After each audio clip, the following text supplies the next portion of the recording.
Here. What's up, guys? Is it Wednesday? It's Tuesday.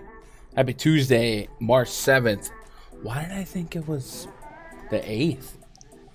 Dang, game today. How are we doing out there, man? I hope your guys' day's going well so far. My neck hurts. Well, Papa, what up, Kevin? What up, Sergio? Edwin? In the chat already, man. You guys are OGs. Anthony here. Hope you're doing all right. How'd you guys do last night? Let's see what happened last night. Damian Lillard led the slate fantasy points, 31, 13, and 12. Second on the slate in fantasy points, Tyrese Halliburton dropped a 40-point game, 16 assists, 37 minutes of action. Donovan Mitchell third with 63 fantasy points in 47 minutes of gameplay. Jaylen Brown 45 minutes without Tatum. What an exhausting set of days it's been for the Celtics. 57 fantasy points out of Embiid, dueling 50 bombs between him and his point guard. James Harden logged 40 minutes, 14, 9, and 20. Almost triple-double there. Sabonis, 55 fantasy points. Evan Mobley against the front court stylings of Blake Griffin and Mike Muscala.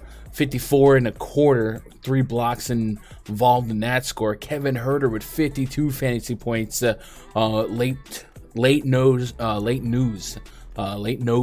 what I was going for with the De'Aaron Fox situation. So still turned out to be a high scoring game, and then we still had a decent chunk of value throughout the day to kind of pair together some of these high scoring guys. I think Halliburton was kind of a concept we talked about where I kind of walked backward at first. I was like, man, at 3% ownership does have a little bit of a ceiling. 70 plus is not what I was expecting, but man, well, good on anyone who went heavy with Halliburton. I was at 11%, 12% because he was projected for 3%. And I aimed for 3x, and I ended up with 11, so it worked out for me. Then Trey Murphy, I'm talking about some value plays. Trey Murphy, 39 fantasy points. That was good. Looking through some of the chalkier guys, the guys that really held me back last night, I think Marvin Bagley has to be at the top of the totem pole for that.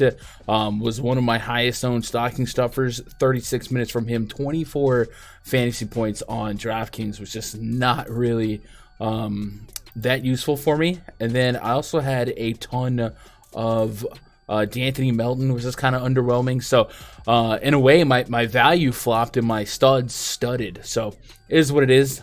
Still a profitable night. So we walk out.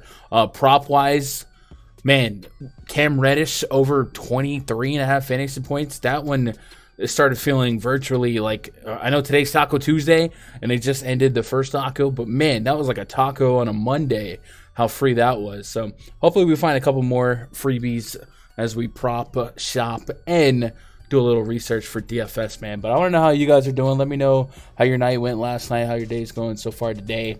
Little shoot around section. Donovan just kills the Celts. Yeah, and then the Celtics just continuously in situations like this all year long just kind of rule them out. We saw this when it was like Derek White and nobody versus the Bucks, and in that situation there was game 3 and 4 nights of back-to-back after double overtime. They still lost, but they still competed. So Celtics they're gonna be scrappy. So maybe jot that down in your notes, man. Don't rule out the Celtics going forward. But Malcolm Brogdon, 37 fantasy points out of him. Marcus Smart, 28, and then Jaylen Brown at the top. The rest of the Celtics were really not useful for fantasy. So it was the Jaylen Brown show, and then maybe Malcolm Brogdon makes a push for his 6-man battle with Emmanuel quickly, right? Kevin says, last night was okay, made a small amount of bread on props. If Dame covers points and Sabonis stayed under 8 assists, I secure it back. Dang. That's tough. But hey, onward or upward. What up, Kings? That's what you get for top shelf shopping, Kevin. So much low-owned smashes yesterday. Today, everyone has a majority of the chalk cheapies already. Yeah. 8 Games is my VIP host. Gave me a $200 ticket for DraftKings. Let's go. DraftKings treats the players so much better than FanDuel. Yeah, FanDuel's... Yeah. But I think, I don't want to poo-poo it, but I think both sites, but especially FanDuel, like, the future is in sports betting. So I could see the DFS players suffering when it comes to getting treated for just playing DFS, right? Grant Williams. I was very anti Grant Williams on the stream. He was projected to be one of the highest owned players, and he just sucks. Well, luckily the results were that he was super unuseful. But man, in the first half, he played off the bench, and I think he was 4 of his first 4 from 3. And I was like, you got to be kidding me. Well, he ended up regressing to the mean. So we were all right? Shout out to that one dude yesterday who brought up triple-double parlay for Jokic, Sabonis, and Harden. I think Jokic and Harden both missed it by 1. Dang. Oof. That's tough. Did you guys see that that rebound triple-double drama? Was it from Sunday? I think I was out of town and I came back and people were talking about Giannis lobbing himself a rebound and it was scored a triple-double and then the next day overturned. But it paid out as a triple-double. So if you had that, congrats. Hit Reddish first half and second half fantasy. It was so free. Kyrie's taco just dropped. All right, cool. We'll look at that. It is Taco Tuesday over on PrizePicks. The first taco they did was Mikal Bridges, I think 20.5 points. So that one's already off the board. So the next taco looks like it's going to be Kyrie Irving, 21.5 points. So we'll, as we go game by game here, we'll dive into the validity, the lucrativity of that one. And yeah, is tonight the night the chalk busts? We'll see. Do I even have ownerships up? I don't. All right, let me see. Let me open up Fantasy Cruncher.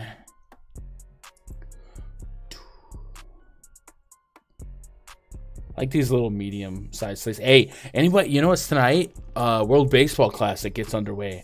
I believe it's 10 p.m. my time, and then there's going to be some games in the morning, depending on where in the world they're playing. Any of you guys other than me into baseball? Aaron Judge homered yesterday, spring training game. Super excited for that. All right, cool. Yeah, there's a couple chalk. Yeah, there's a couple chalk names. I think on DraftKings we'll talk about it. But man, Tyus Jones, they missed the mark. And we closed yesterday's stream out, and I put out kind of like a beg of the sites to not mess up Tyus Jones. Well, one site did all right. The other site, not so much. Not so much. What up, Catalza? Do you plan on holding out for Brunson and Hard News if we don't get it before lock, or are you playing the early cheap value? Let's see. I'm not even sure what the early cheap value is. What, the Bucks? We got quite a bit of news. I tell you what, man. So the Harden game was at 7:30.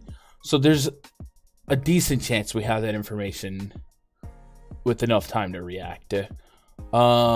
Brunson game is also at 7:30. So we might get that news in time. And as far as the early value, yeah, I guess the Bucks would offer a couple pieces that you want to get some exposure to, but I'm not in love with. Yeah, I don't feel like. I guess Marvin Bagley's the big question at his ownership right now. He's like 1 and 2 lineups, but he's not even like a value. He's a different one, or different position. A lot of value on hockey tonight. All right. Well, I don't know anything about hockey. You love baseball, Edwin? Yes, sir. Well, the World Baseball Classic give you a little taste of meaningful baseball. You watch spring training. It doesn't mean anything, but World Baseball Classic's pretty doggone fun. And I think it starts with Cuba tonight. So I'm gonna definitely be pretty excited for that. Anyway, let's do a little research here. A little bit of research. Stream as always brought to you by RunDFS.com. That's the place where we don't just play DFS. We run DFS. We'll do some plugs here in a little bit. We still have some MLB coupons left. So MLB's dead, man. Or DFS dead. People don't want to get DFS content anymore. Via Underdog, key news to watch as of 3 p.m. Eastern. James Harden questionable, Jalen Brunson questionable, AD's probable, D-Russ questionable, Tobias Harris questionable, Draymond's probable, Kyle Kuzma questionable, Wendell Carter Jr. questionable, Jordan Clarkson questionable, Walker Kessler questionable, and then the Pistons are down to a short list of players, a very shorter list of NBA caliber players. So yeah, we might get some coagulated chalk just based on a short bench. So we'll keep an eye on the news here with Underdog open. But let's open up the spreadsheet. Yeah. And as a reminder, it is Taco Tuesday, meaning they do discount props for players that the community voted on. First prop was Mikal Bridges, got down to 20.5. Looks like the next prop is Kyrie Irving, moving from 25.5 points to 21.5, 15% off of the live prop. So we'll I guess we'll get to that in a little bit. We do have a little under 3 hours to take advantage of that and start finding some pairs to it. So we'll do that. Let me open up Vegas odds. When I typed up these games, I didn't have a total from this game. Corey Joseph. Yeah, we don't want to mention Corey Joseph. No, I'm just kidding. No way Harden plays tonight. Brunson's the big question. Quickly Barrett. Late, yeah, they definitely would be huge. Here, what up, Cam? 8-hour train ride? Bro. What are you, part of the James gang? Running from the law? Who takes a train for 8 hours? What? What are you doing, Cam? I didn't know that was a thing. Like, Subway, sure, but a train ride? Just like, you going through Ohio? Because I've heard some stuff.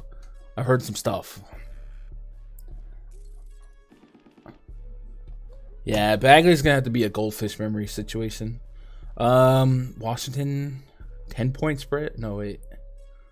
2-2-2. I don't know what's going on here. What am I reading? Looks like a 222.5 total. And Wizards favored by 10. All right, let's do that. Our projected starting five for the Washington Wizards: DeLon Wright, Bradley Beal, Kyle Kuzma, Kristaps Porzingis, Daniel Gafford, taking on Jaden Ivey, RJ Hampton, Rodney McGruder, Marvin Bagley, James Wiseman. Maybe that lineup's very subject to change. Out for the Pistons tonight: Bojan Bogdanovic, Alec Burks, Ham Diallo, Jalen Duren, Killian Hayes, Isaiah Stewart. And then on the Washington Wizards, we got a couple of GTDs. We'll do some digging on Kuzma and Monte Morris, the more notable ones. And you do wonder, with this opportunity before them, would we see rest to not press the issue? Monte Morris is doubtful. Kyle Kuzma is questionable, but right knee soreness. Kuzma, who banged knees with Raptors player during Saturday's loss to Toronto, did not play Sunday night. He's now questionable for Tuesday's game, and a return will result in Anthony Gill dropping back to the bench.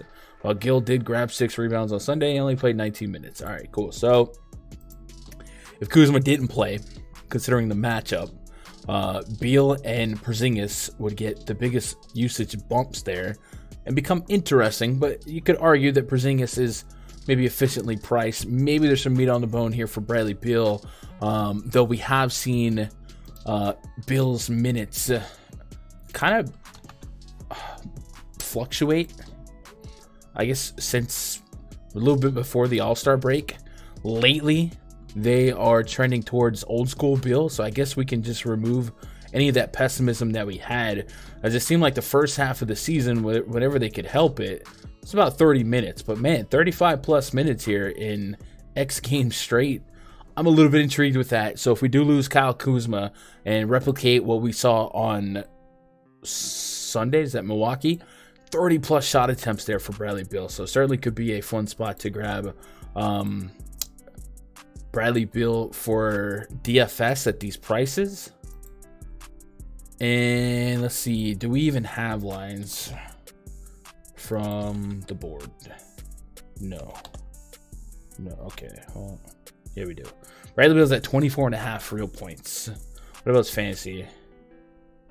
38.5. So that's very tempting. Would be much more emphatically clicking it if we knew for sure about Kyle Kuzma. So let's prepare for Let's just look at the splits. Kuzma on versus off, and then let's see what kind of impact Monte Morris to DeLon Wright's having. Why are they showing Portland, Detroit there? Something's not right here. We'll fix it though. He's living Red Dead Redemption for real. Man, he's got a little handkerchief on a stick.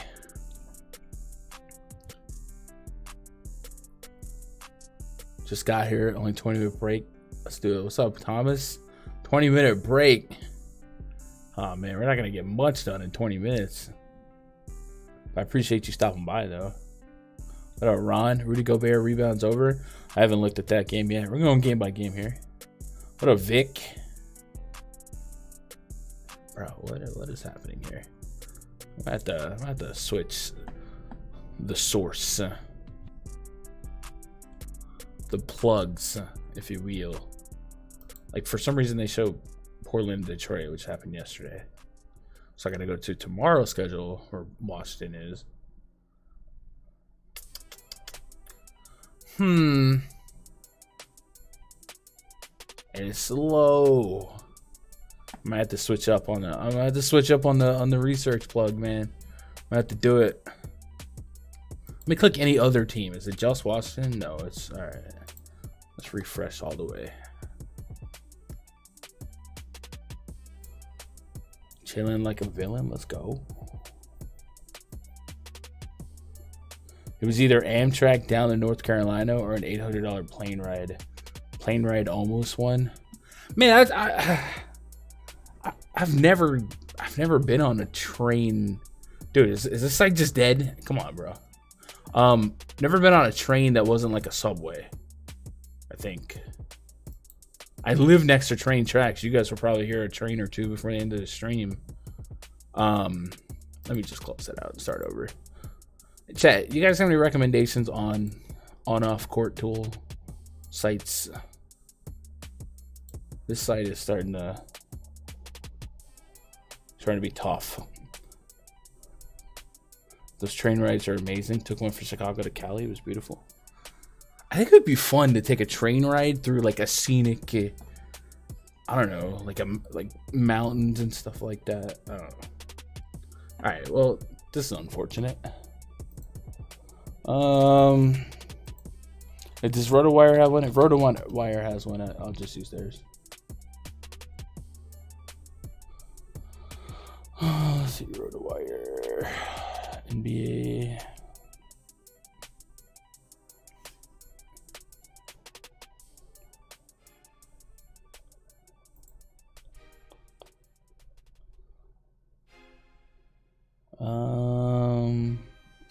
On off court, they do have one. Let's go RotoWire. In with the clutch. Multiple ways to skin a cat. Have a backup. All right, let's go to Washington. Let's close that out. Sure. Let's put Beal. This one's a little bit more primitive, I guess. Wow, we taking the L. Man, it's been like every now and then over the years. And the guy, I mean, the guy does good work or whatever, but it's pretty unfortunate in my situation. Kind of need it. Kuzma. Let's put Kuzma, Beal, and Porzingis on.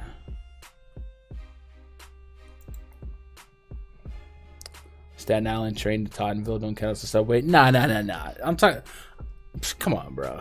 First of all, I don't take the subway in Staten Island. We got buses for that. You take the bus to the ferry. You go to Manhattan just to chill out in the city all day. When you get to Manhattan, you chill on the subway all day. That's the subway I'm talking about. You know what I mean? All right, so let's view stats with these guys on. I guess we should maybe take off Monte Morris, but in this situation, 26% usage right there on Bradley Beal. About a fantasy point per minute or better on both sides. All three are. So let's start moving. Let's put Monte off. I feel like, yeah, and let's put Kuzma off. I think with Beal all year, he's been a point per minute, but I had kind of like a glass ceiling on his minutes, but now it's kind of like unrestricted. In that split, we moved his usage to 33%, 1.2 fantasy point per minute, 1.3 on DraftKings, and we're up to like 35 minutes a game. So I like that a lot. So Bradley Beal looking like he's perhaps too cheap, especially if Kyle Kuzma doesn't play on DraftKings at 8,200. Coming in with a 40-plus fantasy point projection, 43 on FanDuel. We've been loving point guards or shooting guards, in this situation, any guard against the Pistons all year. So it's a good spot for Bradley Beal. I'll start him off as a tier 3. If Kyle Kuzma gets rolled out, we're putting Bradley Beal probably up to at least a tier 2. Wouldn't fault anyone for being extremely bullish on him. And then DeLon Wright at 5K, looking for a get me over 30. There's going to be plenty of competition at the 5K range. The Pistons a little bit trickier to figure out. Jaden Ivey looks like the most likely guy other than Marvin Bagley to maybe pick up ownership. He did pick up some ownership last night. Let's see, where's Ivey at tonight? Ivey he's about 1-4 or 1-5 lineup, so kind of similar to last night. It's just one of those minutes equal money situations, right? Actually, only 31 minutes last night. Actually, wow, 41 fantasy points on 4 for 14 shooting. That's pretty crazy. 13 assists. I feel like Ivy assists has been the bane of my Pistons existence this year. What are we at? 7 assists today. That's probably something I can't get too excited about.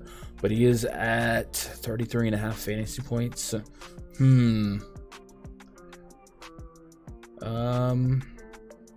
Let's check the market. Did you guys have any Pistons props leans that you felt good about? Actually, let's go back to assists here.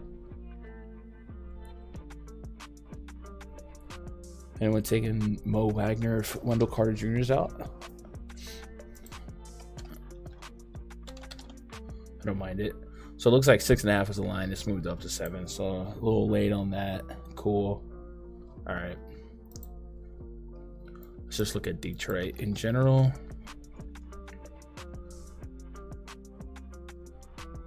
Wiseman's at 26.5 fantasy. That feels a little light. I guess all the Pistons feel light for how short they are. Bagley is at 35.5. Wow.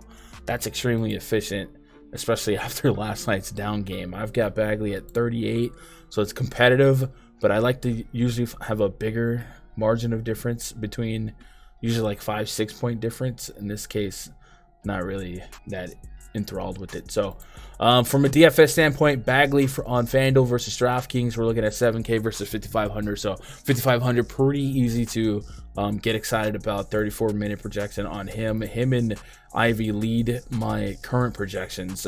And then yesterday, Corey Joseph came off the bench and he had a very usable game, especially at 3,100, about 10x his price point. Historically, Corey Joseph's not somebody I'm ever going to be excited to play. Usually not somebody I ever project for double-digit shot attempts. But with how short they are, I guess it's not impossible for him to come back and replicate this usage, especially if he staggered off the bench here, splitting 30-plus minutes. So I guess Corey Joseph makes a little bit of sense. Will the field be overreactionary looking at projected ownership? He's in about a little under 1-3 lineups. And we got a couple of similar style guards in terms of historical production. Javon Carter is another guy that often has tanked a lineup when he's chalk.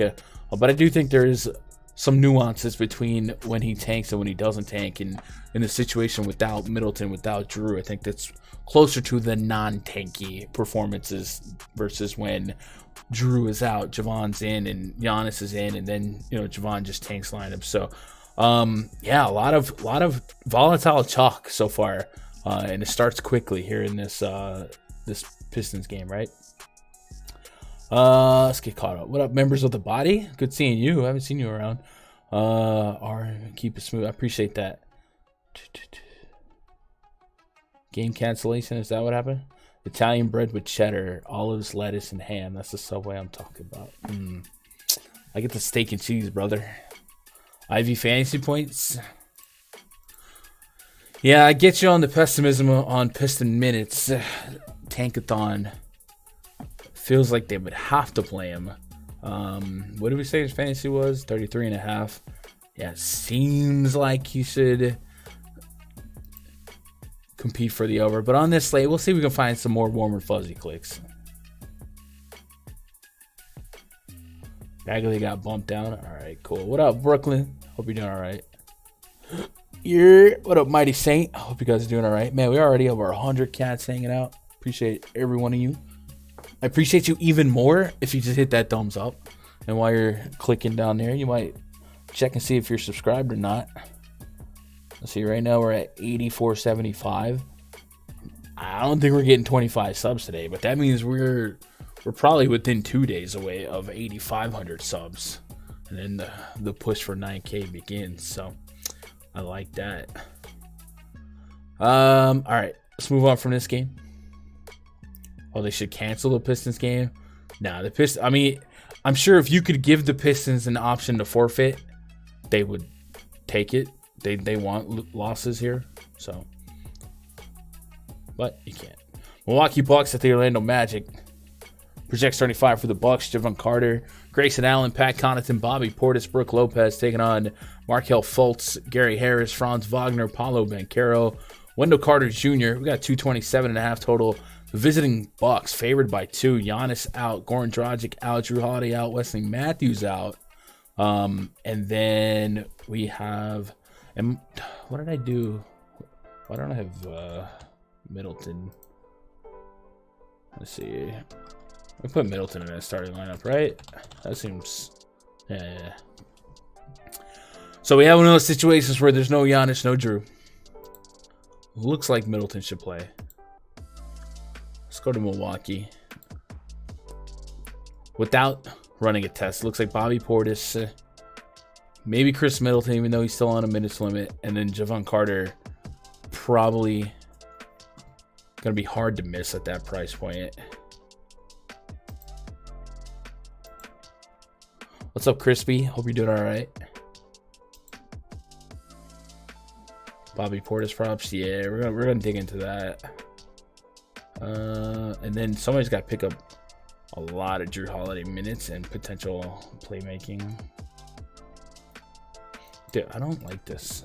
No, I don't want to put Langston. Is Langston Galloway actually on their team? I haven't seen that name in a minute.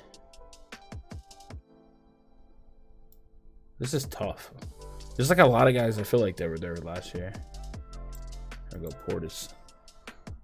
I'll keep checking on Wowie to see if it's come back up though. Portis, 24% usage rate here, 1.2 fantasy point per minute on both FanDuel and DraftKings. That's good. Javon Carter in this split of fantasy point per minute, so that's also encouraging because we've seen him really struggle on the court with Giannis and just gets lost in the shuffle. And then 1.2 fantasy point per minute on Brooke Lopez. So all of the Bucks are going to project decently well. Brooke Lopez, 6,700 on DraftKings. Looking like a almost straight shot at 5 to 6x. Bobby Portis, same song and dance. Portis has 40 fantasy point projection here. So let's go see what the market, or at least see what PrizePicks is looking like for Milwaukee. They only have 2 options, Grayson Allen and Brooke Lopez. Interesting. Fantasy score of 35.5 for Brooke Lopez. I'm at 39, so it's not quite at that 5 or 6 point that I do like. What I would say, and we'll see what the status on Carter ends up being. Bobby Portis is, does he still lead the league in blocks? Maybe he's up there. Him, Jaren Jackson Jr., Walker Kessler, guys that will get your +3s real fast in FanDuel and PrizePicks scoring. And this is a pretty active front court for the Magic. Banchero, Wendell Carter to take a lot of shots. So might be a good spot to hawk some blocks for him. But hard to look at any Bucks individually and not see a path to success. I think Bobby Portis and Carter look like the most likely to bring a ceiling, close to 9-10x on their on the Javon Carter price point, and Bobby Portis has a shot to push 40. So I like that. We mentioned that Wendell Carter Jr. has a tag, right? So let's go look at the Orlando side. Questionable. What a beast. Left hip pain, questionable. Carter was a late scratch for Sunday's loss to Portland. I need a new chair. Oh, there we go. So we see if he can go. If he can't go, what do we see? Mo Wagner started for him, 15 points on 11 field goal attempts. So it would continue the potential shot volume against Brook Lopez to maybe stand out. But man, why don't we have Bucks anything? Like, what's the holdup? I don't get it. Like, we know they're out, right? We're just not gonna get Bobby Portis props because I want him. Let's see if Wowie came back up for us yet. I don't trust Portis tonight. I'm super hesitant to click him.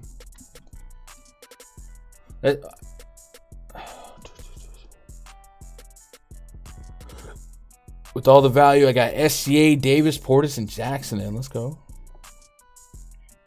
All right, I think it might be working now. All right, cool. Yeah, I guess so. If the Bucks props drop for PrizePicks before the end of the stream, let me know. We'll try and circle back there and make some decisions. Magic is just kind of a situation I don't really touch. Oh my god, popped the ever loving out of my neck right there. All right, let's move on to the 7:30 slate of games. 76ers project starting 5: James Harden, Tyrese Maxey, Tobias Harris, PJ Tucker, Joel Embiid up against Mike Conley, crossing over with Anthony Edwards, Jaden McDaniels, Kyle. The Andersons got tickets to the game. How'd they get tickets? Rudy Gobert, 228.5 total, 2.5 point spread in favor of the Minnesota Timberwolves. So just straight up seeing the T-Wolves favored on top of Harden with a Q tag, Tobias with a Q tag, does kind of make me lean towards Harden being out. Get some blurbage from that situation. James Harden, left foot soreness listed as questionable.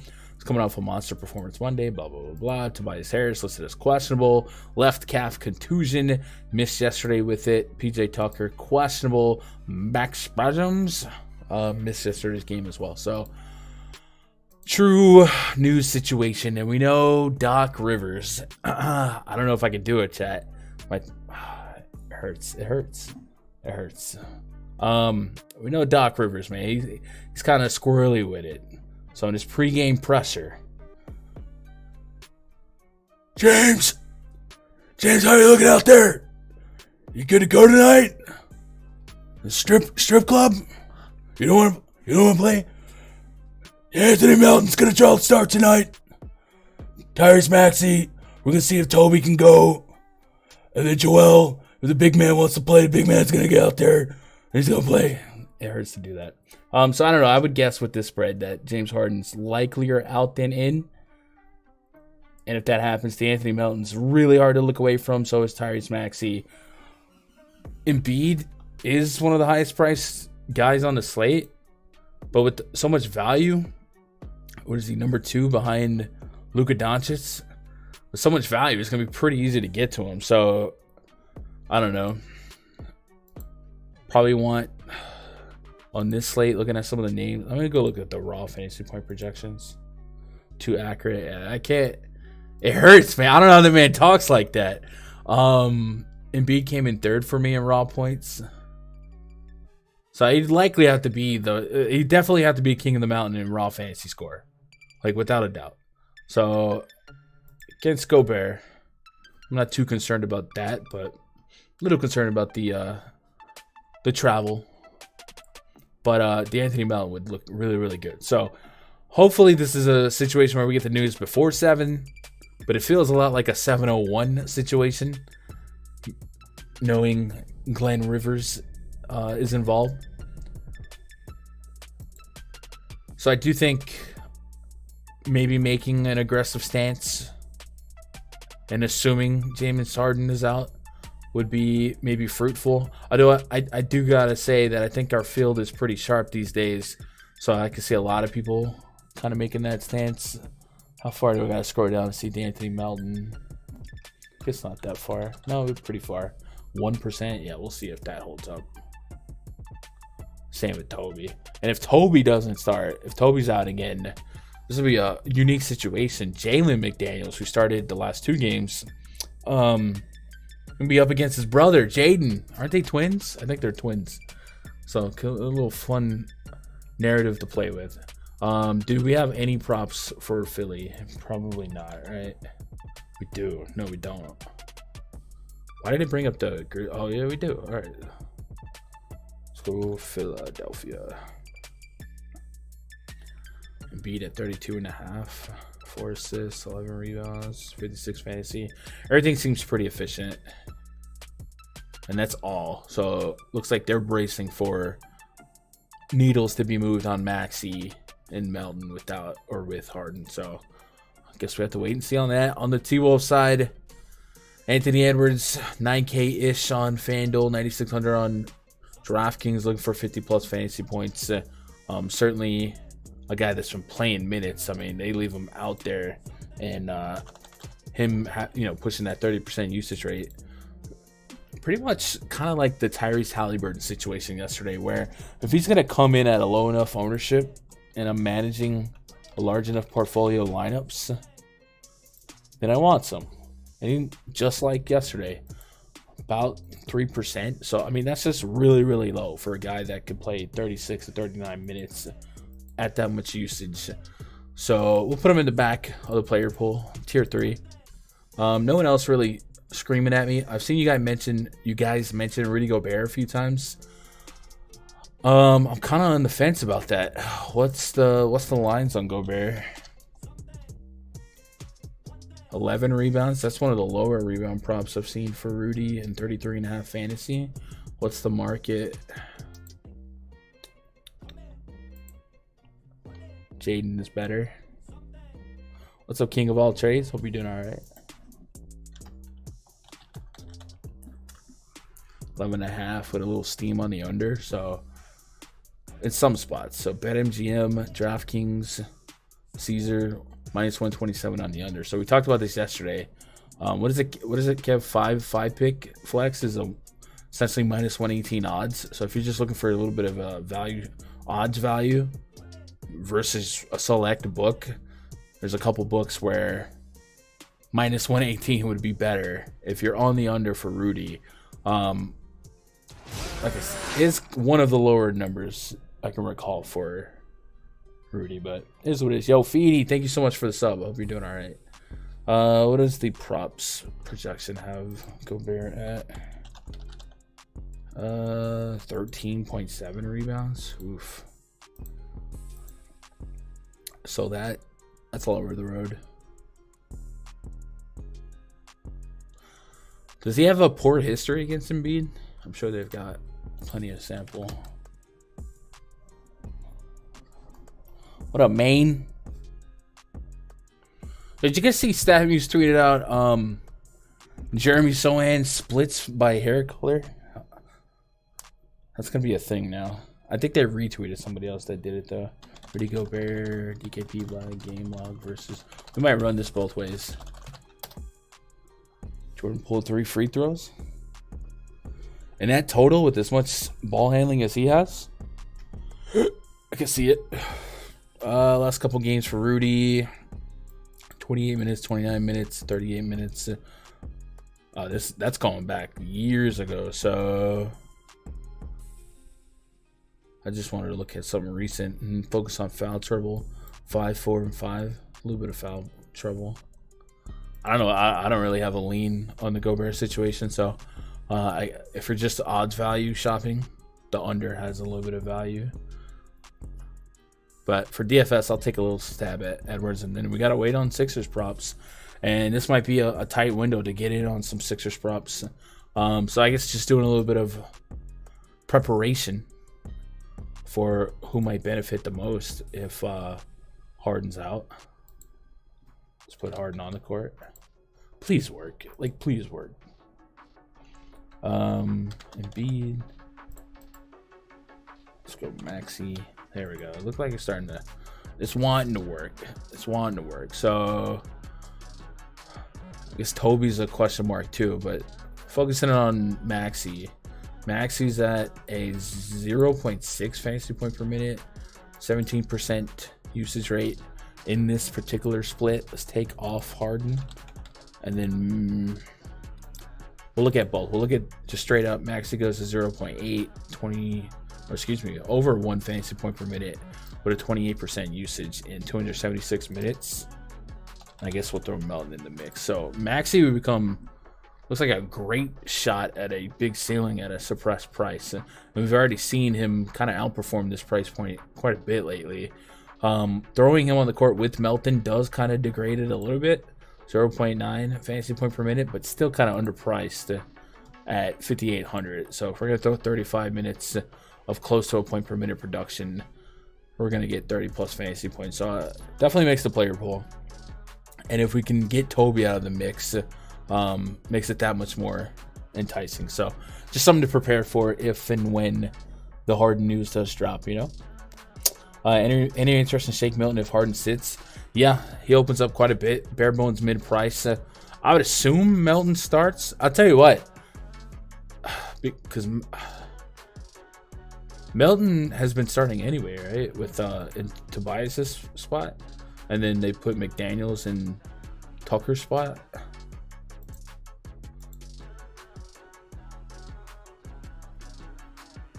I guess there would be a range of outcome that if Toby and PJ Tucker were out alongside Harden, that Milton would start with Maxi, with Melton. And then it becomes really weird to predict. But at 3K, bare bones min, yeah, I think there's interest for sure. He saw 29 minutes yesterday. Yeah, for sure. That's a good call out, CW. What he ended up producing yesterday. I wouldn't know who to bank on ball handling there. Probably Milton. 23 fantasy points yesterday, 10 double-digit shot attempts. Yeah, we'd have to really throttle. I think the optimizers would fall in love with this situation if 3 of the 5 starters were out. We'll go from there. Draymond and Steph props are moving up.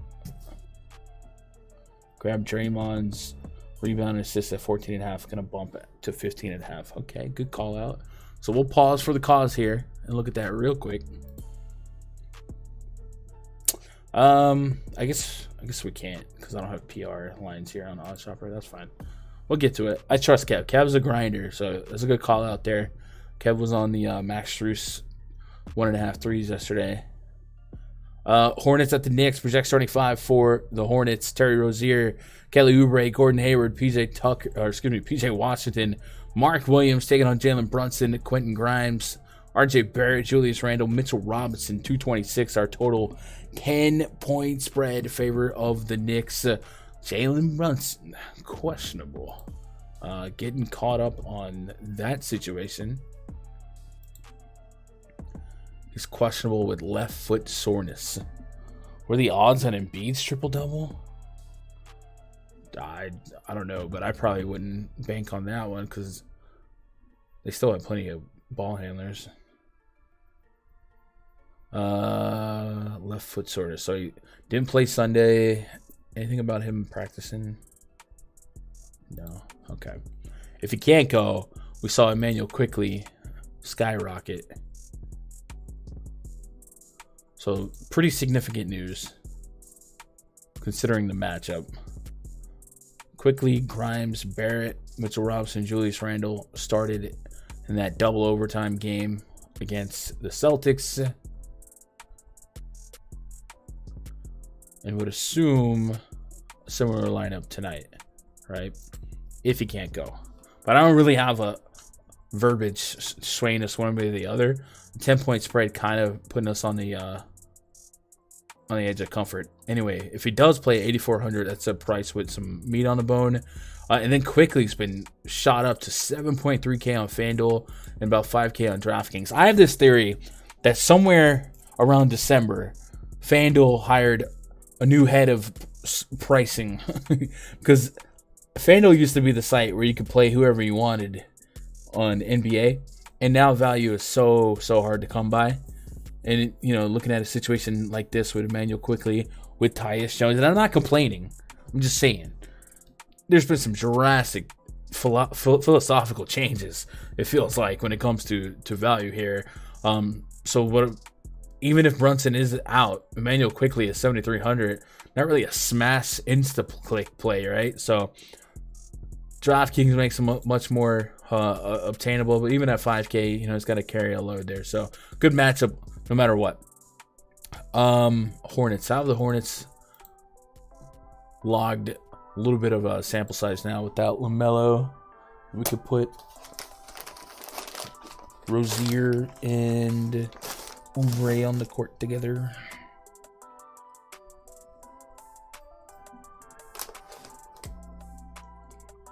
Green's at 15.5 C. Kev with the calls.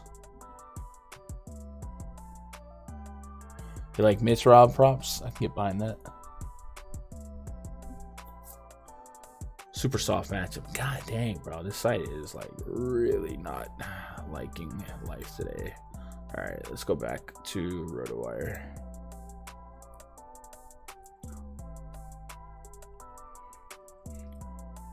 Same with NFL, they priced up all the dart throw GPO sidewise here. It's definitely a FanDuel thing though. Like DraftKings still struggling. Like tonight, Tyus Jones on DraftKings shouldn't have happened, but it happened.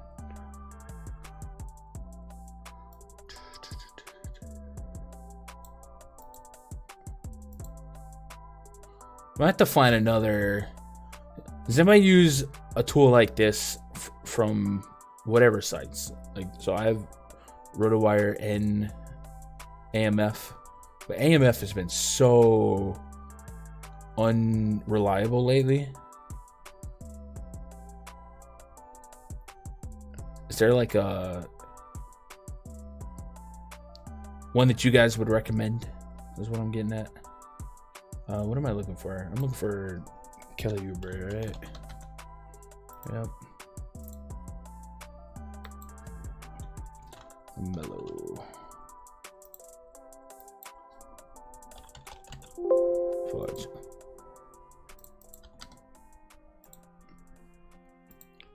All right. And I don't like how we have to do it on, you know what I'm saying? I don't know.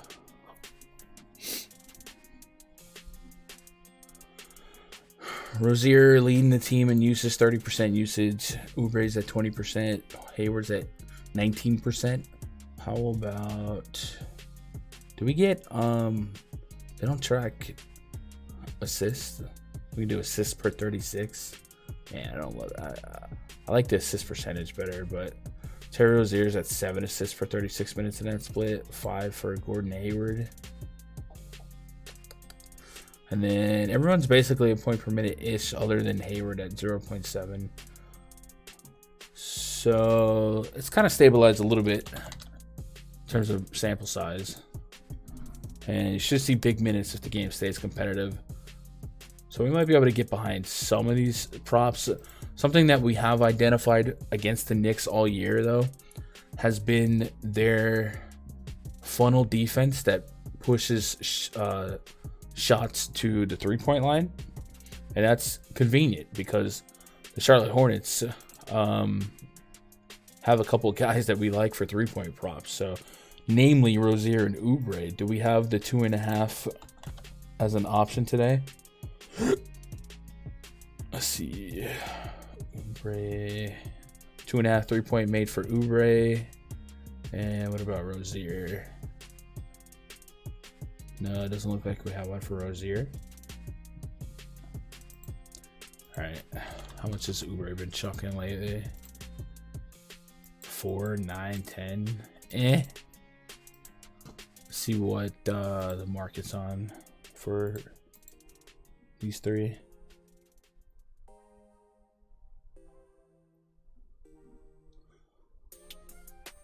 Do you play pitchers in preseason games? Want to take a play at it today? Man, I don't really play spring training DFS, but I would assume the answer would be yes. I think, are you talking about as far as roster? Yeah, you have to. If it's a full slate, you have to choose pitchers, yeah. That's what you're asking? Like, you open the thing, you have to choose pitchers.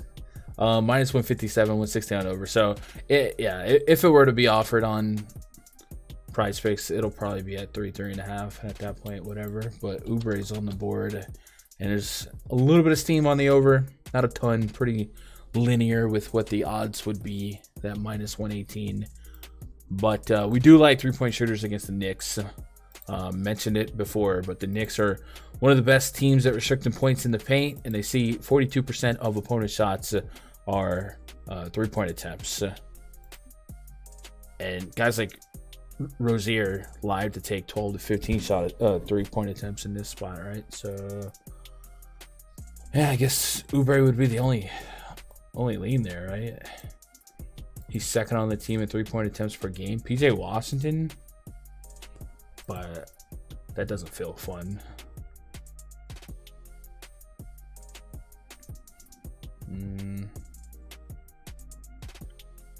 No. Okay. Sox versus Atlanta. Oh, if it's a showdown, you may not have to. I'll look at it. I think what you're saying, if it's a classic slate with more than one game, I'm pretty sure you always have to choose a pitcher. If it's a showdown, you may not have to, but I would still choose a pitcher, because I think we're at the point where pitchers are going to see about 2 to 3 innings, depending on how many outings that they've had. By the way, DraftKings has Cuba and the Netherlands tonight, and it's so tempting. But Boston, Atlanta, dude, Cuba and the Netherlands, dude, oh man, we might have to make a showdown lineup for that game. That's gonna be much more fun. Okay, yeah, you don't have to roster pitchers in showdown, but I probably would, because their floor, even if it's just like 2 innings. So in this situation, Tanner Houck is the pitcher here. Hawk's pretty dirty with it, but I don't know what Atlanta's lineup is. Atlanta is throwing out Albies. Okay, that's a not terrible lineup, but there should be plenty of strikeouts in the bottom half of that lineup. Hawk's kind of like a right-handed Chris Sale. Pretty nasty stuff. I don't know how much he's been stressed out though. I don't know if somebody in the chat can attest to that. I would assume somewhere between 30 and 50 pitches at this week, but I don't know. Anyway, what are we looking at? You can always get me off track with baseball, y'all. I promise.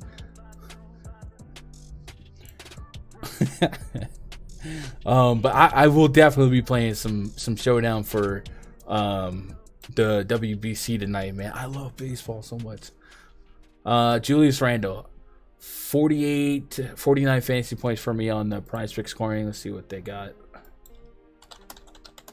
He's been crushing it, right? We don't have Knicks props.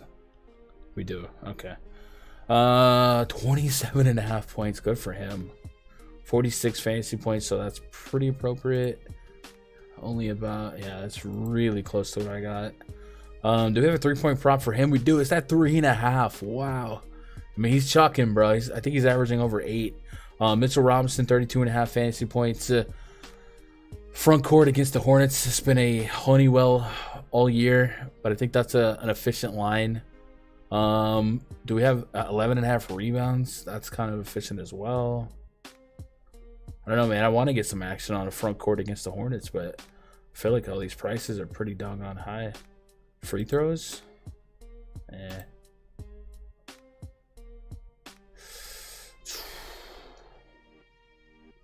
Yeah, I don't have a massive lean there. Did you guys have something on the Knicks? The classic is the classic playable on DraftKings to bet? So the classic is just if there's 2 or more games, then you have to roster 2 pitchers. Saquon tagged and Danny Dimes extended. Okay. Who got tagged yesterday? I feel like I read something about somebody getting tagged yesterday. Randall can get there with rebounds and assists only at 15.5. You think that's how we slice that down? Rebounds and assists. So let's do a little math there. So they're at 15.5.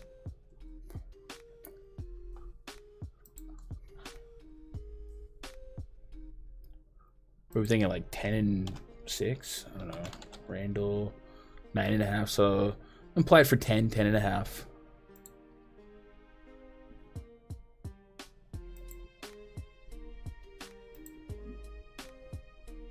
Kyrie assist. And then over 4.5. So I mean, like, that's probably that's fine. 10.5 plus 5.5. So I think that the line is right versus the market or where it will be. But if you're looking to sweat something for Randall and trying to isolate a lower number, I see where you're coming from. What up, Mo Liddy? What do you think about Spencer Dinwiddie assists plus rebounds? That's the next game. We'll jump on that in just a second. Bucks props are up. All right, Kiefer. Appreciate that. Tony Pollard got tagged. Man, I want to say it was like a court. Maybe it was a fault. Maybe it was a rumor. WB Classic available to bet on. DK just prize picks for props. Both. DraftKings has a showdown slate for it. PrizePicks does have some WBC props up. But, there's 2 games in the morning and 1 game tonight, I believe.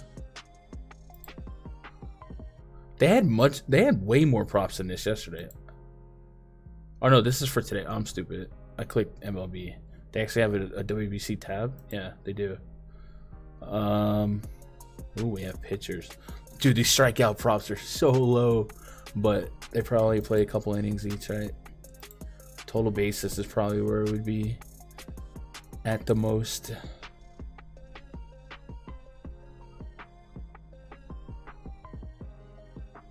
I wish they would give us fantasy points. I would take some Luis Robert. He's got a little speed. And Moncada. Little switchy action. All right, let's get back. I'm sorry, chat. I'm sorry.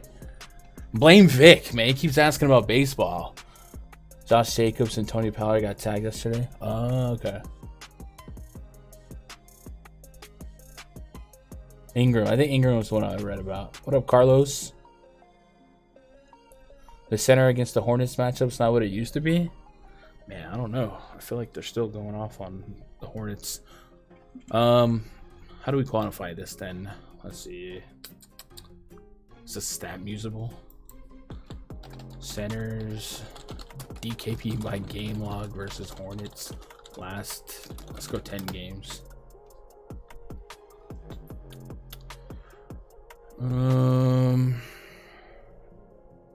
Who just dropped 64?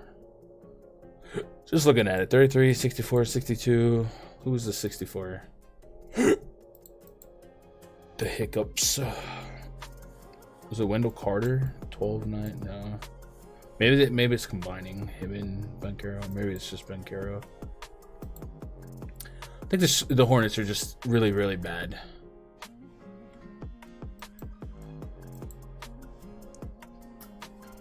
Really, really bad. Incoming slap. No, you're good, man. What you think about Kyrie assist? Against the Jazz. Let's see. All right, a little quick process on how we look at that. I'm assuming your question is PrizePicks based. So it looks like 5.5 got steamed. So PrizePicks is probably already at 6.5. They're at 6. So, I mean, based on the steam, this is very pushable because the steam was over 5.5. So it's fine. If you're betting Kyrie, I mean, the taco's there. The other thing I would check right now is his assist rate alongside Luka.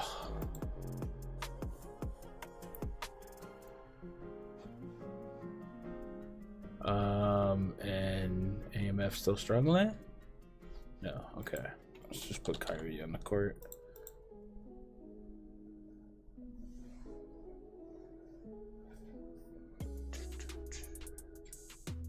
Five and a half. If it's 5.5 on your book, there's probably some juice on the over, right? Like crazy juice, right?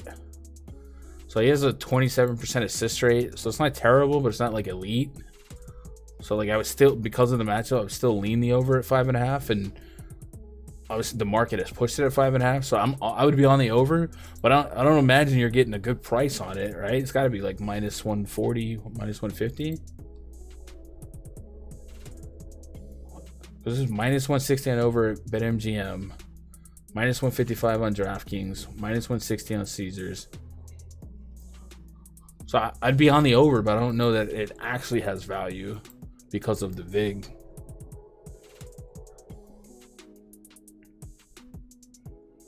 Draymond's rebounds about to bump. Big juice over 8. Kevin with the alert.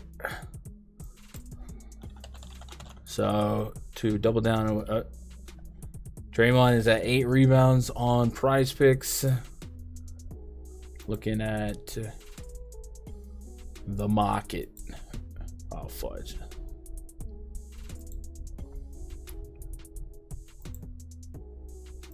What's up, Nick? Hope you're doing all right. Draymond's at, yeah, so I got bumped to 8.5.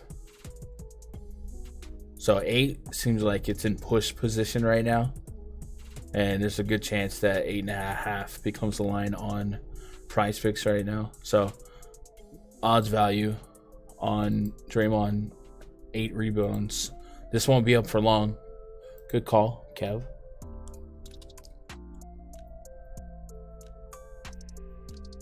Draymond 6 of 6 seems pretty low. All right, let's break down this game. What game are we on? We're on the Nets game, right? All right. Nets at the Rockets. Project 35 for the Nets. Spencer Dinwiddie, McCall Bridges, Cam Johnson, Dorian Finney-Smith, Nick Claxton taking on Kevin Porter Jr., Jalen Green, Kenyon Martin Jr., Jabari Smith, Alperen Sengun. 230.5 total. 7-point spread in favor of the visiting Brooklyn Nets. Ben Simmons out. Houston Rockets a clean sheet here. So wide rotation expectations for the Rockets. Jalen Green 6,400. You want to give it a click, but I think for today's slate, there's not going to be much on the Rockets that I'm actually going to commit to. The interest is on the Nets side, and what we've seen from the Nets post this Kyrie Kevin Durant situation has been Mikal Bridges is the life, the blood of their offense. Even against the Celtics, 43 minutes in that game, 22 shot attempts, is getting through the free throw line pretty consistently too. 7, 8, 9 free throw attempts, and making them at a high clip.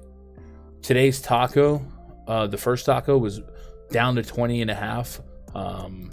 That of course is no longer bettable, but Mikal Bridges is not who he used to be, I guess. So 37 minutes of newfound Mikal Bridges at 8,100 on DraftKings against one of the most poorest matchups in the league, the Houston Rockets, who boast the worst defensive efficiency in basketball, the second worst, and facing a rejuvenated Mikal Bridges. I think that's an interesting thought from a DFS standpoint, because I wonder if the field is cool with AK. It's under 10% owned right now. Okay, interesting. And another thing we like for Mikal Bridges for DFS is he averages over a steal per game, and the Rockets, I think, average the most turnovers per game. So good spot. While we're here, somebody did ask about Spencer Dinwiddie. I think it was Mo Liddy. Says, what do you think about Spencer Dinwiddie assists plus rebounds? So let's run a wowie on Dinwiddie. Let's put Dinwiddie and Bridges on the court together. What's up, Josh?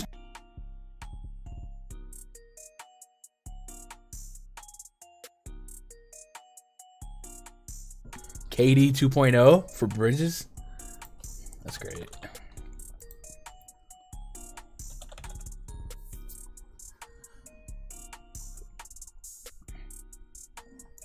Where we at on $40 million a year for Daniel Jones? Dude, quarterbacks are hard to come by, man. You can see that stat. I never fact checked it, but somebody said Derek Carr has never scored a point against the Saints, and then they signed him. Is that true? Bridges is at a 26% usage rate. So Dinwiddie assist rate 32%, and 6% of the team's total rebound opportunities. Let's take Ben Simmons off just to splice it up a little bit. And it is the Rockets, so just long rebounds everywhere probably.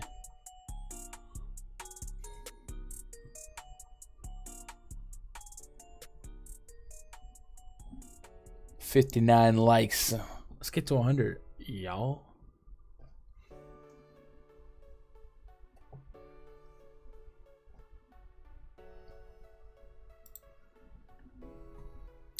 Yeah, sometimes when the market's that slim, there's nothing else you can do.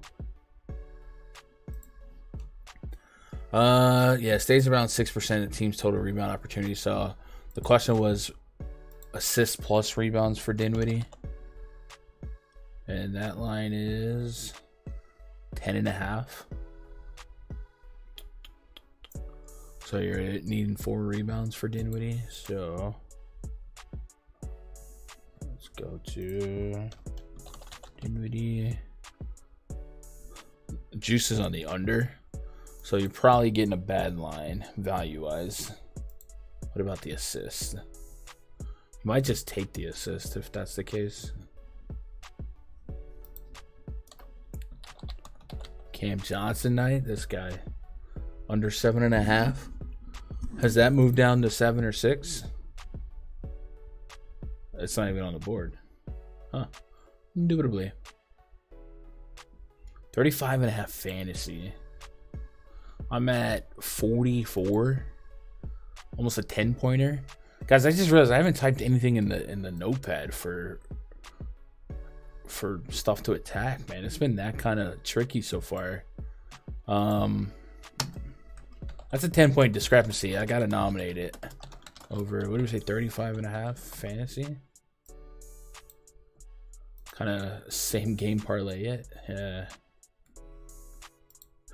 And then McCall Bridges. What do we got here?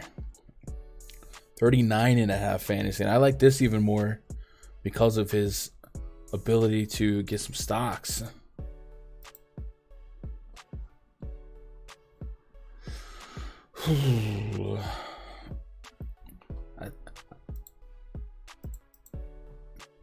That feels low. I'm gonna nominate that too. And does that mean we get first half at like 19.5?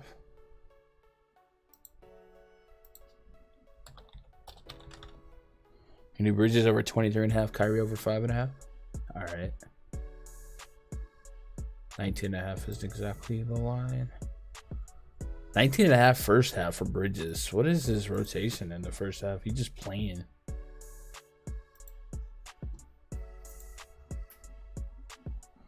Might even protect us from potential blowout. Bridges plays a lot. Essentially the whole first quarter. Not all of it, but essentially. And then, yeah, oh my God.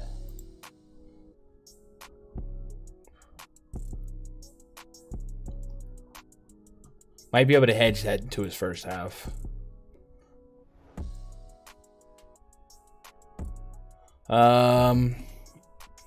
Cam Johnson night.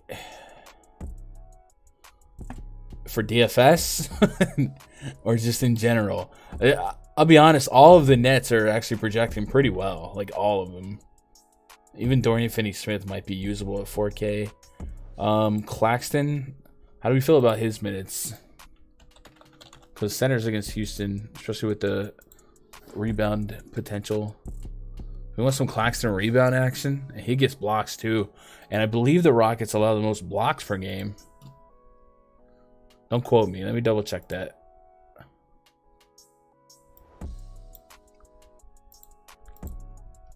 Yeah, I got the Rockets leading the league in blocks per game. So maybe we can get behind something on Claxton too, huh? Let's go full slate.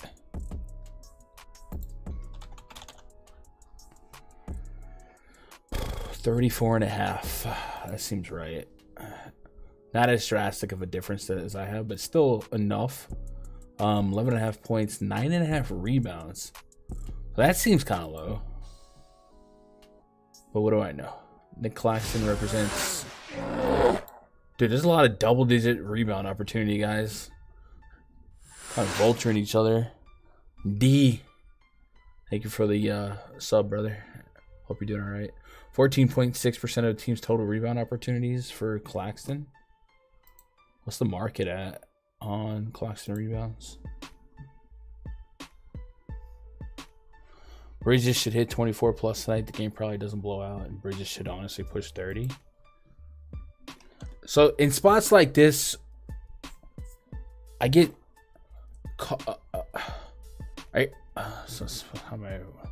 be cautious, because it's one of those matchups where everyone has a good matchup, right? So yeah, it gets a tough matchup, and Bridges looks like he's the guy, right? He's gonna lead the team shots every game. But when you like, Claxton's gonna have a pretty easy matchup as well. Thomas, you mentioned, Dinwiddie, everyone's got a good matchup. So I don't know. It's similar. It feels similar to like the Hornets matchup, and he still took 20 shot attempts. So I don't know. I just hate when everyone has a good matchup to get wide-eyed and mystified on one guy. Claxton's at 9.5, and the over's at -130 on BetMGM, DraftKings, Caesar. So what that's probably suggesting is that this 9.5 is going to be 10.5 soon. So it might be some odds value on that from this far out. So we might nominate that. I really wish they don't offer blocks still. I wish I liked the fantasy score better, because I do think this is like a 3-4 block matchup for Claxton. So maybe we'll think about it. What are you guys thinking about Claxton fantasy points? I don't want to be on the entire team over, because like I said, everyone can pop off here. But this guy does have pretty good block potential. 2.5 blocks per game already, which is amongst the highest on the slate against the #1 block matchup. So like, he could have 3-4 blocks. That's 12 fantasy points right there. But the line feels efficient. So I don't want to get too strung out. I don't ever touch those tacos. Realistic, when was the last time anybody taco hit the over? I think this year they've been better, Catelza. I know closing last year there was like a meme about the tacos not doing good, but I think the tacos have been overwhelmingly successful this year. At least that's what I feel like they tweet all the time.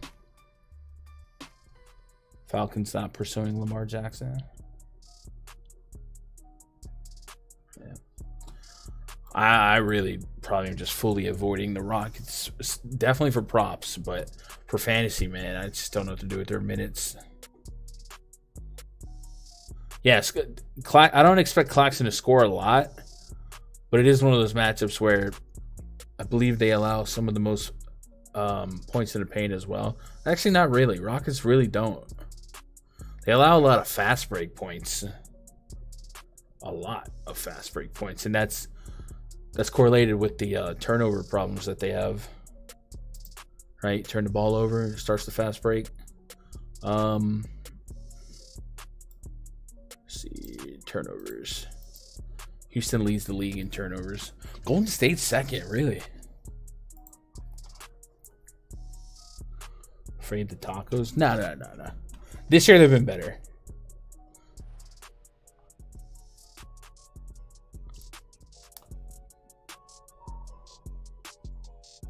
Over on 3 Brooklyn and 3 Houston guys. Who are the Houston guys you like? I just have so much pushback because it doesn't feel like we're getting, I don't know. I guess let's look at their recent rotation, but it feels like a fully healthy Houston team has so much room for trolling, right? Everyone can play 22 to 28 minutes. It's the last like competitive game. 38 minutes for Kenyon Martin. That was a game where they were down a bunch of bodies too. I don't know. I'm very willing to be wrong, but man, Houston feels pretty frustrating to predict from a minute projections, you know. Porter assist over 5. Yeah, if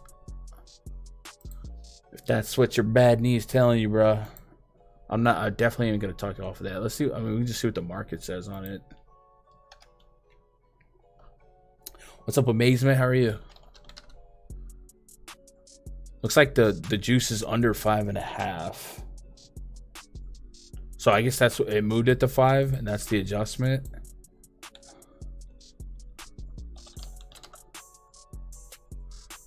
Yeah, I don't know, man. It's low enough. I wouldn't push back, but I feel like I can leave the Rockets sweat off.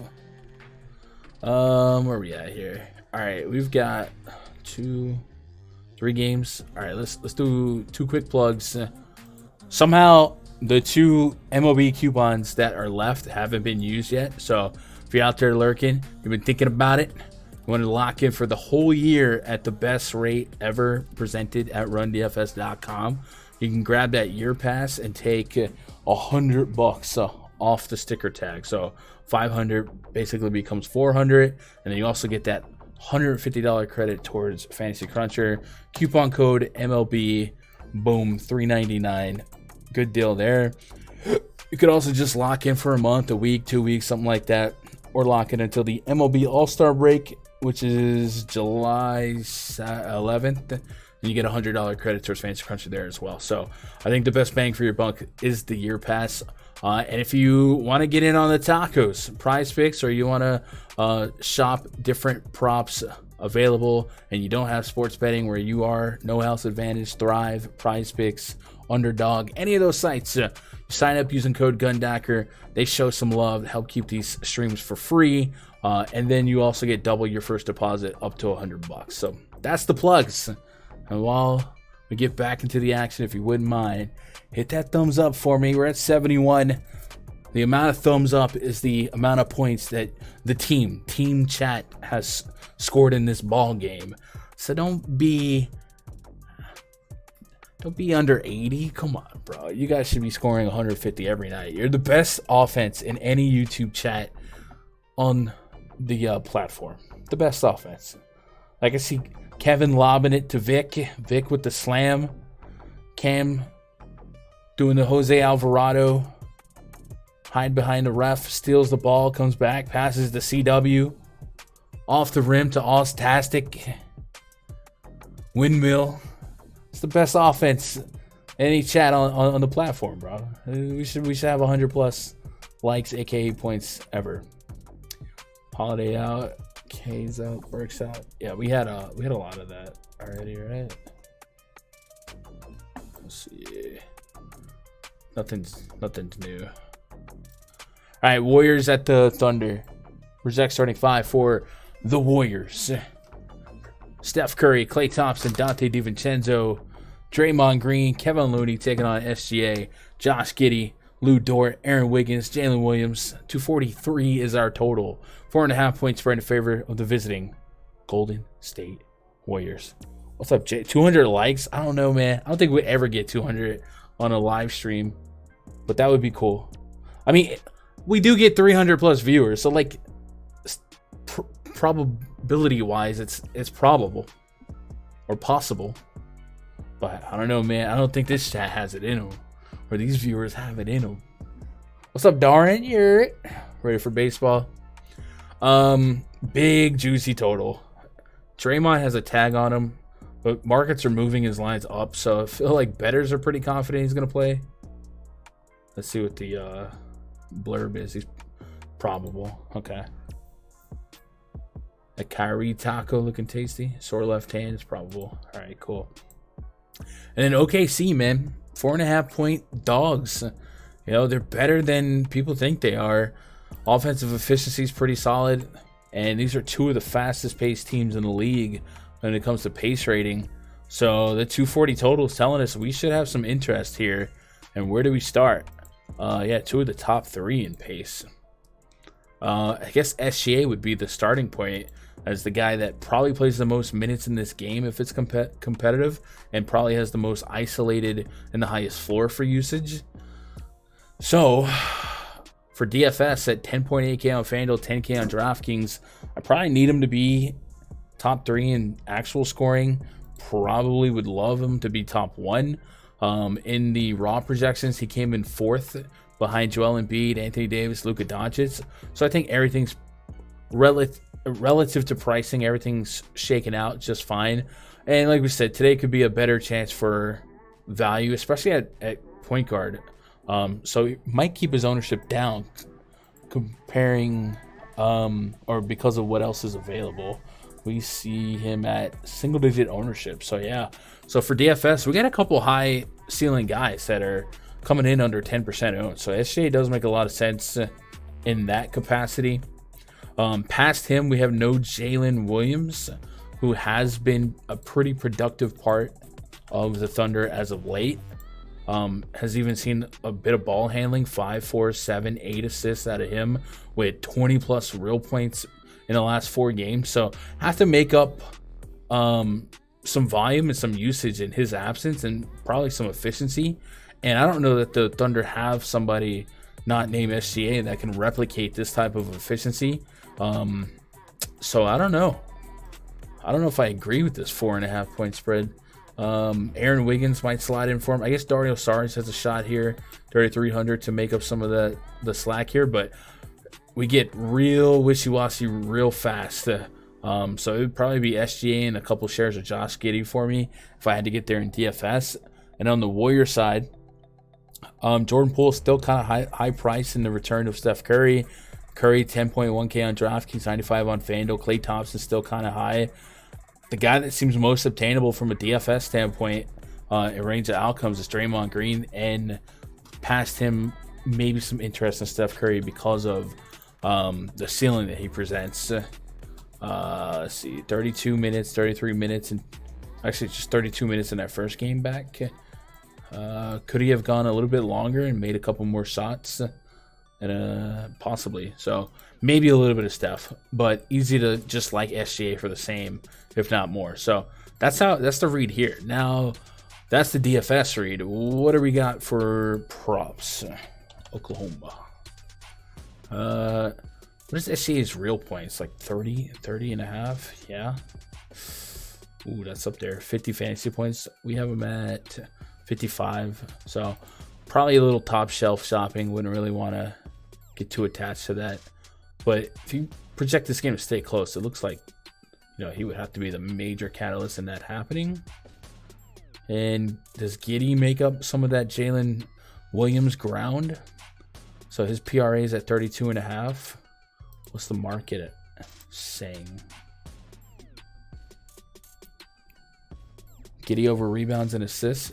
All right, we'll look at PRA and then we'll so 31. So it already got moved to 32. Even at spots where it's 32. Well, I guess it's just a bit MGM minus 120 on the over. All right. I wonder if we can point just more production out of Giddey, just on the merit of Jalen Williams being out. I mean, this guy's a triple-double threat, right? I kind of like the idea of the over. I mean, he's 32.5 versus what he's been in a 240 total. I don't know. I hate betting on the Thunder, but I do like it. What's the prop projection say? 29.7, of course.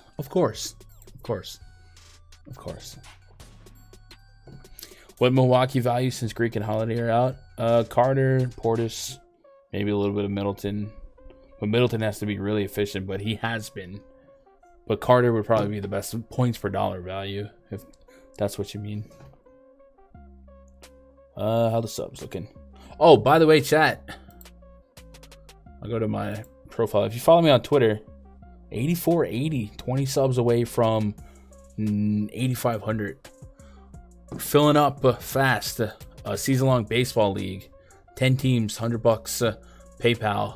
If you guys want in that, we're going to draft on the 27th. A couple spots left. A couple people have DM'd but haven't paid yet. It is first pay, first serve, because some people will say I want in and then don't pay, blah, blah, blah. So if you want in on that, hit me up. You could also hit me up on Discord as well. Yeah, forgot to mention that during the plug round. Plug walk. 32.5 is actually spot on to what he's done against Golden State in 2 games. We can look at those games. Wendell Carter's out. Gary Harris is out. All right.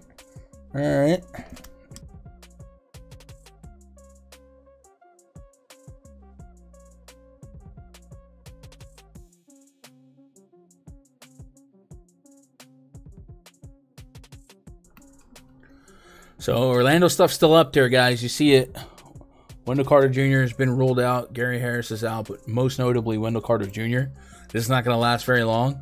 I feel like the insta boost would be Banchero and Franz Wagner, but we don't, or Mo Wagner, but we don't have those lines. So I guess Banchero,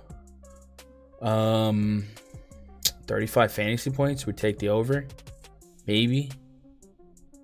Just throw a blanket on everything. 19.5 points without Wendell Carter. That also might be something we might shed some interest in. Actually, I'm thinking that's the one. And I don't think that's going to be up for long. Even though I hate betting on the Magic, but would expect this to be offline really soon. Really soon.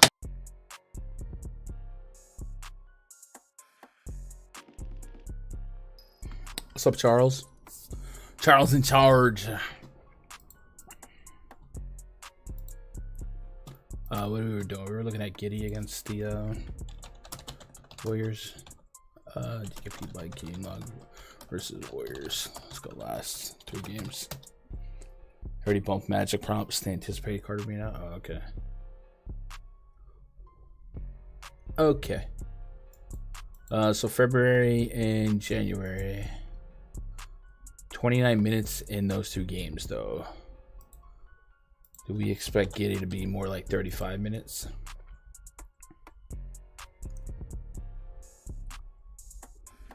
Been smashing FanDuel tournaments? That's good to hear, Charles. 32, 32, 34.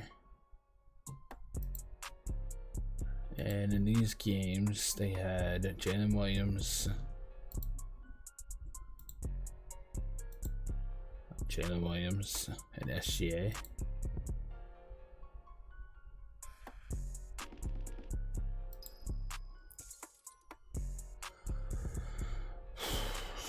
So Giddey had 29, 35 in that game, and 22, 30. It's kind of in the middle. In both those games, he played 29 minutes instead of big minutes. I don't know, man, dude.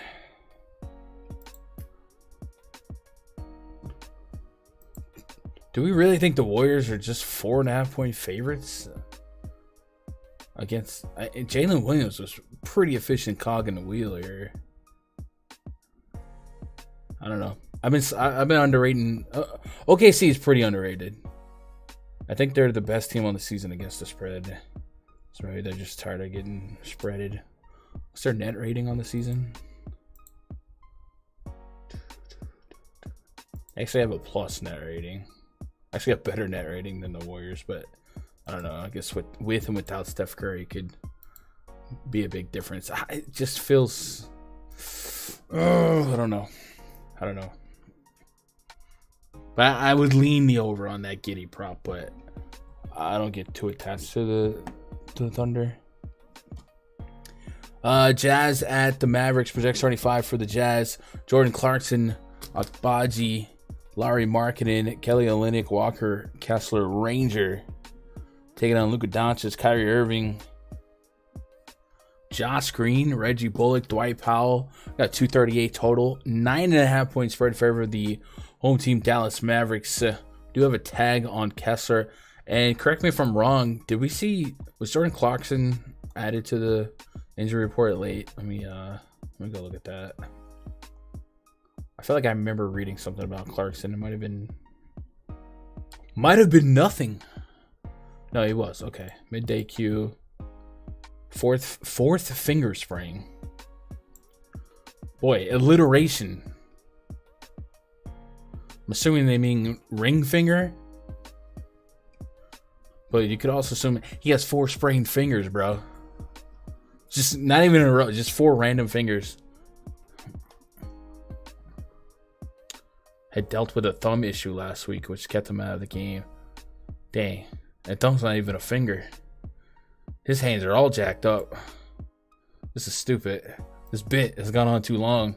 I bet thumbs ups would help with the video, not Jordan Clark. His thumb's got to hold. Oh, stop it. Stop it, gun. Stop whatever's happening. If he can't go, yeah, Agbaji starts again. Walker Kessler, questionable. Illness. All right. Well, if Clarkson can't go, Clarkson's out.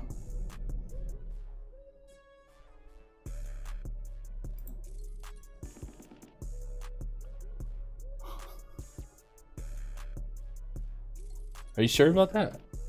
Or am I tripping? Clarkson.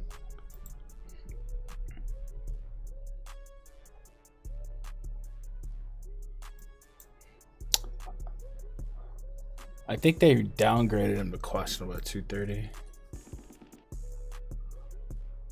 Now questionable. He was a midday Q. Which we tend to brace for midday Qs to be closer to out than in. At least I do. See, me personally,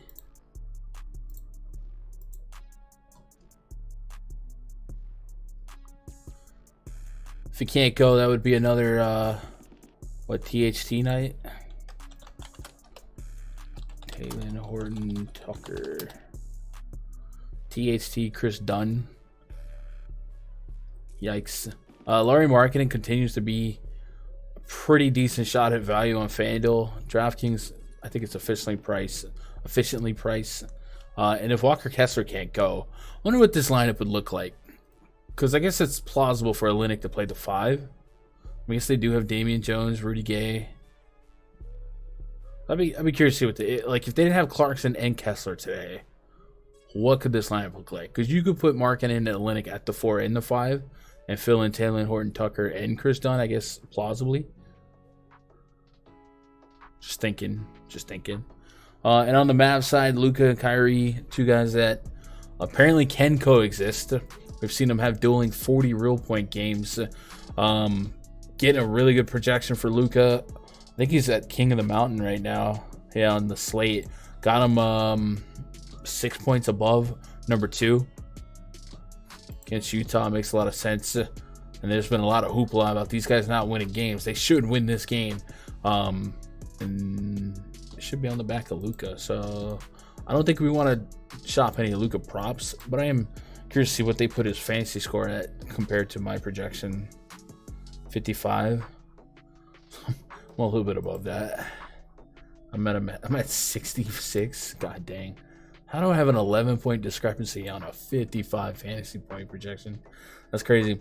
33.5 points for Luka. Kyrie is at at 25.5 on the actual one. We have an hour and 20 minutes left on this taco. So it is obviously an EV bet to take the taco.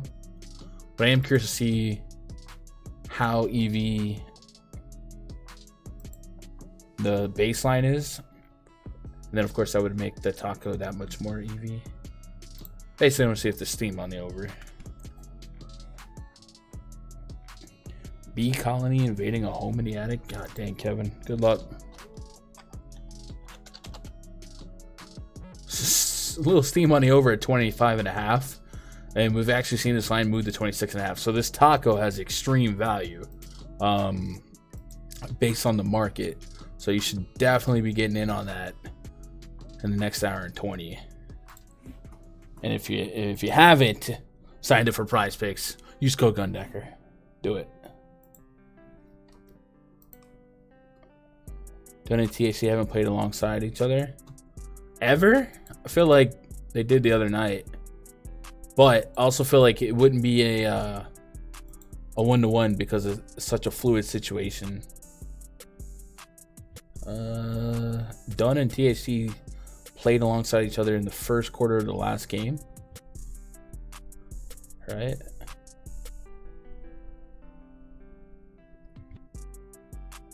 And then he closed over THT in the... So it's not like they're holding hands, but they have been on the court together.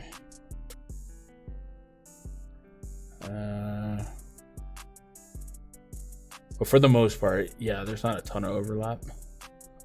But when you lose your center, things could change up a little bit. So I'm going to keep an eye on, though, for sure. Rock chalk. Quickly or Robinson tonight? Robinson. My brain's trying to blank. Mitchell Robinson? I would say if Brunson's out, quickly. If Brunson's in, Robinson. Brunson moves the needle quite a bit there, huh? Main event, Grizzlies at the Lakers. Project starting 5 for the Grizzlies. Tyus Jones, Desmond Bane, Dylan Brooks, Jaren Jackson Jr., Xavier Tillman up against D'Angelo Russell, Malik Beasley, Troy Brown Jr., Jared Vanderbilt, and Anthony Davis. 224.5 total. Visiting Memphis Grizzlies, a 1-point favorite without Ja Morant. Lakers are in shambles. Let's go check out that Lakers injury report.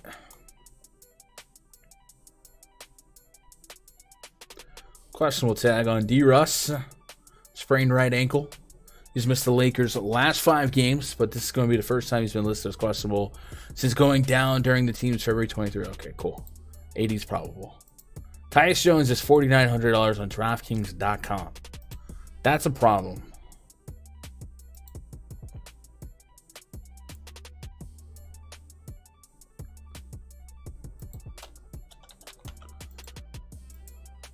That is a problem. FanDuel did not wait. $7,500 price point on Tyus Jones on FanDuel. So on one site you could make the case that you don't want to touch him at all, and on the other site you can make the case that you want to lock him.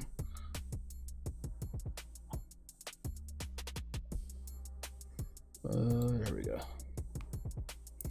This season, when Tyus is on the court and Ja Morant's not, Tyus is averaging a smooth 1 fantasy point per minute. That's not moving the needle on anyone else, not even taking off like Adams or anything like that. 30% assist rate. So, anything on Tyus that we can get behind?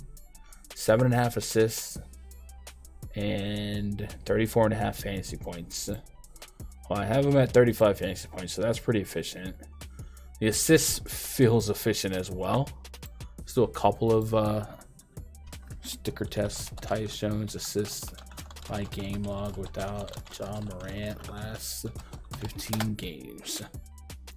And one thing that happened last year in the absence of Ja Morant was that the Grizzlies defense got better.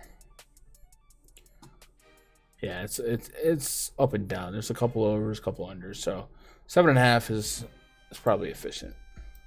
I don't know, just out of curiosity. Is the market moving it any which way? But it was an actual edge for me last year when Ja was out to take opposing team unders. But of course, that was with Steven Adams to help anchor the front court. Tyus has moved to 8.5 in some spots. So wherever 7.5 is available, it's upwards of minus 130. So if you're just shopping for odds value, there's value in over 7.5 on Tyus Jones. And that likely will hit 8 to 8.5 in the next couple hours, if not sooner. So there's that. 1.5 blocks and steals. He'll do that too. He had 5 blocks and Jesus. So we do like Tyus. What else do we like in the absence of Ja Morant here? Jaren Jackson Jr. has a 28% usage rate, almost a 1.4 fantasy point per minute. DraftKings over 1.4 on FanDuel. Desmond Bane's 1.26 to 1.3. So the entire, at least 3 of the starting 5 over a fantasy point per minute. And then there's Dylan Brooks, close to a fantasy point per minute. So everyone seems like they could be just fine. Like 4,200 for Dylan Brooks might have a spot. And I'm thinking Jaren Jackson Jr. might be the ceiling guy here if he can stay out of foul trouble against AD. Played against the Lakers on the 28th. Had 4 blocks. And that's that shot on goal, goalie saves metric, right? Put him against high usage, high shot volume bigs. If he can stay out of foul trouble, more block potential, which is more plus threes. So he had 12 fantasy points from blocks alone against the Lakers last game. And we increase his usage. So there might be a scenario where Jaren Jackson Jr. is 50 plus fantasy points tonight. And he becomes real usable. Let's see, what's ownership pushing us on Jaren? 14. Okay. I can work with that. What's PrizePicks listing him at? 38.5. Oh my God. That's low. That is low. I'm at almost 50. I gotta nominate that. Just gotta stay out of trouble, foul wise, and he's been doing all right at that FPS.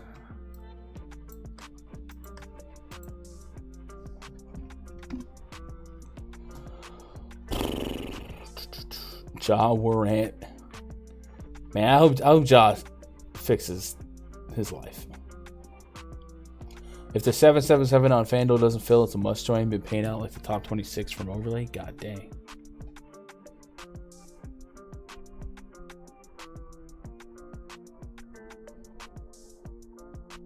Yeah, 38.5 feels kind of low.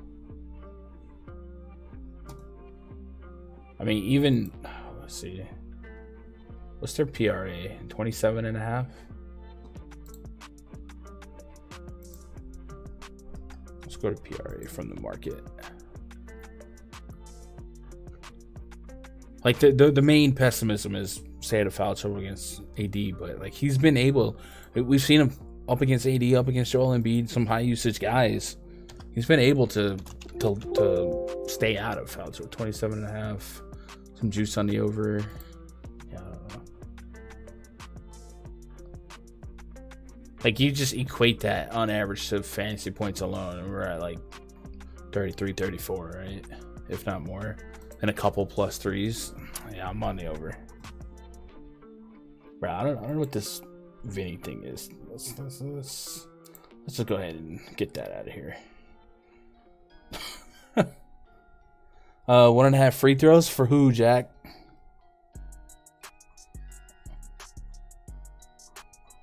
Randall 27.5 is worth the risk. If Brunson is out, he can drop 35 plus without a sweat. Yeah. It's another one of those spots where everyone has a great matchup.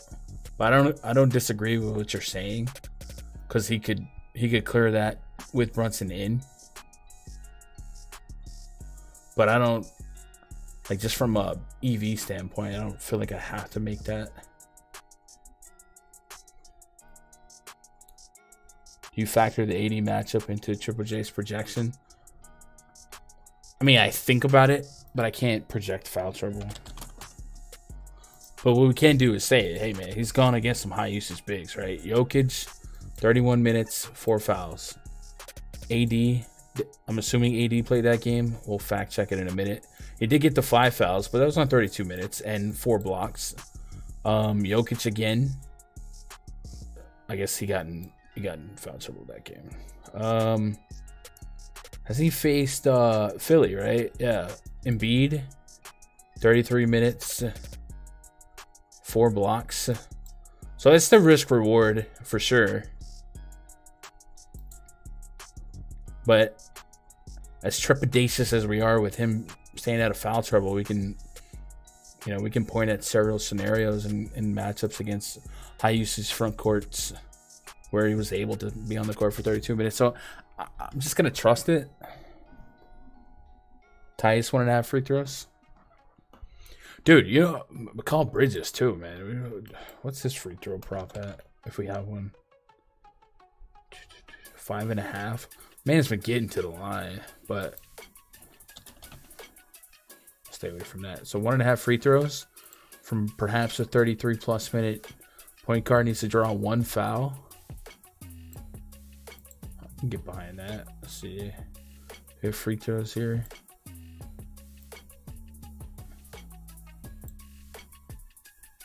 You just hope your point guard draws a foul and hits 2. Looks like 2 free throws made. It's not as consistent as you would like it, but I don't mind making some of those fun free throw cards. But at the 1.5 line for the last 15 games without John Morant, he's cleared it once, 2, 3, 4, 5, 6. So 6 of the last 15 games. So it's not necessarily a shoo-in, but in a fast-paced game against a team like the Lakers that might get close, I'm not going to push back on it, you know? We think about Hayward points. I didn't really have a read on Hayward. So like Rozier and Oubre would be the more likely guys as the Knicks kind of funnel to 3-point shooters. You like Bane, Dave? All right. If you guys got any lasting questions, comments, concerns, throw them at me. Drop it in chat. If you guys haven't already, hit that sub button. You're out there lurking, vibing. Hit that sub button, man. We're pushing to 8,500. Hit that thumbs up. You guys have almost scored 100 points. And then, like I said, we got the MLB pass, the MLB coupon. Just 2 left on that. So if you guys want to lock in for the entire year at the best price that we've ever put out at Run DFS, go to rundfs.com, click VIP memberships, go down to the year pass. It's going to say $4.99, but that's how you get them. So say have a coupon. Yes, I do. Ollie, MLB, $100 off. So $3.99, and that's going to include a $150 credit towards Fantasy Cruncher. So pretty amazing deal. Locking in the rest of NBA, all of baseball, the beginning of next NBA, most of next NFL. We're covering NASCAR. We're doing premium Discord, voice chats, and then, of course, for baseball, the bomb detector. It's going to be a fun baseball season, I think so. So take advantage of that. Only 2 of those left. And then if you guys want to play some season-long baseball with me, hit me up on Twitter, twitter.com/Gundacker.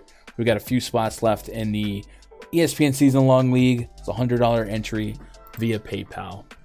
All right, let's get caught up on chat, and then we'll get out of here. What do you think about top 3 favorite plays of the night? So I think the value is going to be hard to get away from. And there's still some lingering news, especially if James Harden can't play. Value-wise that I actually trust and believe in.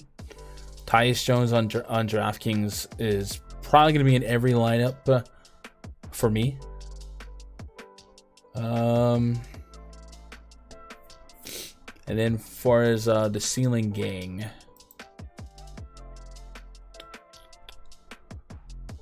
I like some of the low ownership shots on guys that make sense that are in the shadows. SGA and Edwards are 2 of them that made a lot of sense.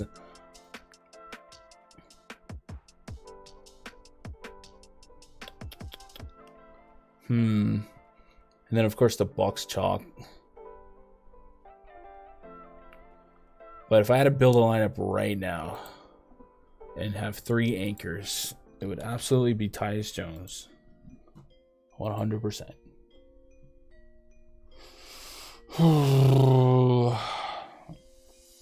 Jaden Ivey, maybe. Unfortunately, they're that short.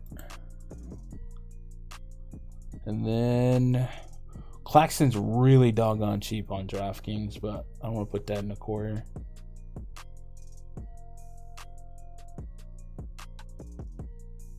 Maybe Bobby Portis. 63. Maybe these 3. But I think there's a lot of news coming in the next 2 hours that can start shaking things up. So I don't want to get too attached this far out or put on make you guys think I am locking Tyus Jones for sure. Kyrie 22+ points, Draymond 7+ boards, Bridges 20+ points. Yeah, I like them all. Cam. Lopez will ball too. Yeah, there's a couple full teams that are just projecting well. So I'll be in on those. All right, guys. Anything else for me? Twitter.com/Gundecker. Hey, I appreciate you making part of my afternoon. Be part of your afternoon. I mean that. And I also mean that you guys should tell somebody out there you love them. That's not a cliche. Do it. You just never know. I love you guys. I'll see you guys tomorrow, probably. Good luck. God bless. Go win some money.